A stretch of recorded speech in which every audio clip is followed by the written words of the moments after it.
Memang sholat ini oleh umat Islam terlalu dibesar-besarkan. Sepertinya segala-galanya itu sholat. Hadis tentang sholat banyak sekali. Tetapi dalam Al-Quran hanya disebut sekali-kali. Betul gak? Dan tidak diuraikan. Berapa rokaat, bacanya apa, sujud seperti itu nggak ada. Hanya aqimus sholah saja.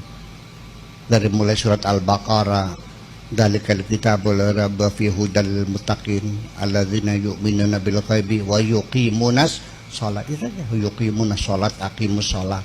Ada lagi aqimus sholat li duluki syamsi. Ada lagi aqimus sholat li dzikri. Tapi tidak dijelaskan. Segudang, bahkan kajian kitab fikih, ya, Fiqhul Madzhabul Arba'ah 6 jilid, itu hampir 2 jilid bab sholat semuanya.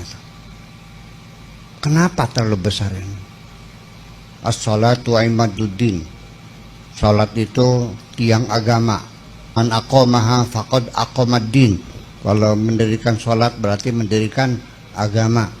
Wa man tarakaha, dan barang siapa meninggalkan sholat faqad haddama din, berarti menghancurkan agama. Lalu hadis lagi, inna awwala ma yuhasabu bil mar'u yaumal qiyamah as-sholatu. Nanti di hari kiamat yang pertama-tama dihisab amalan kamu adalah sholatmu. Apabila sholatmu nggak benar, maka semua amal kebaikanmu nggak ada yang diterima. Ini betul-betul sepertinya sholat itu menjadi kerangka besar dalam beragama. Betul nggak begitu? Iya. Ternyata di dalam Al-Qur'annya malah yang menjadi tolok ukur bukan sholat. Ara'aital ladzi yukadzibu biddin. Tahukah kamu orang yang berdusta dalam agama? Fadzalikal ladzi yad'ul yatim, yang membiarkan anak yatim terlantar. Wala yahuddu 'ala ta'amil miskin, dan tidak mau ngasih makan orang miskin. Fawailun lil.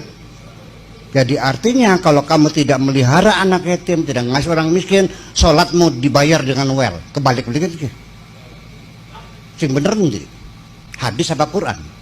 Jadi artinya bahwa streamline dalam beragama, menurut Al-Quran, beragama itu lebih mementingkan keadilan sosial dan supremasi hukum daripada ritual-ritual. Ritual ini sebetulnya hanya pelatihan membangun jiwa kita, betul nggak? Dari sholatnya, dari puasanya, zakatnya, hajinya, itu membangun kepedulian sosial. Yuk kita uraikan sebentar. Setiap hari kita berjamaah 5 kali di musala atau di masjid. Setiap blok ada musala, betul nggak? Ketemu 5 hari, terjadi komunikasi yang intensif. Dulu belum ada HP, Pak. Pertemuan fisik langsung. Artinya kondisi yang ada di desa masing-masing, kita tahu siapa yang mati, siapa yang sakit, siapa yang datang, siapa yang pergi. Tahu semua kan? Karena tiap hari ketemu. Salaman tiap hari, sehari 5 kali. Betul nggak? Kita masuk masjid.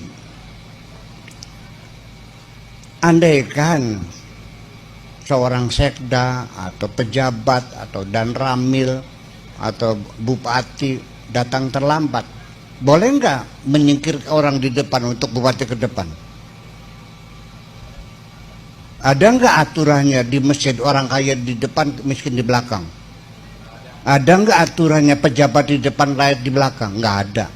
Aturannya siapa sing tekane ulu, dorokan ning tekane kari ning kore. Untuk apa? Pembauran. Dan coba kita rasakan dalam diri kita. Hei orang kaya, ketika engkau masuk masjid, masih ingatkah engkau kaya? Lupa. Percayalah. Hei orang miskin, apakah engkau kecil hati, minder, berdampingan orang kaya? Tidak. Dia lupa jadi orang miskin. itu kesetaraan dibangun setiap saat di dalam agama Islam kita ini. Paham dikit? Zakat 10%, bukan palang, 10% atau 5% atau 2,5% itu untuk kepedulian sosial. Betul enggak?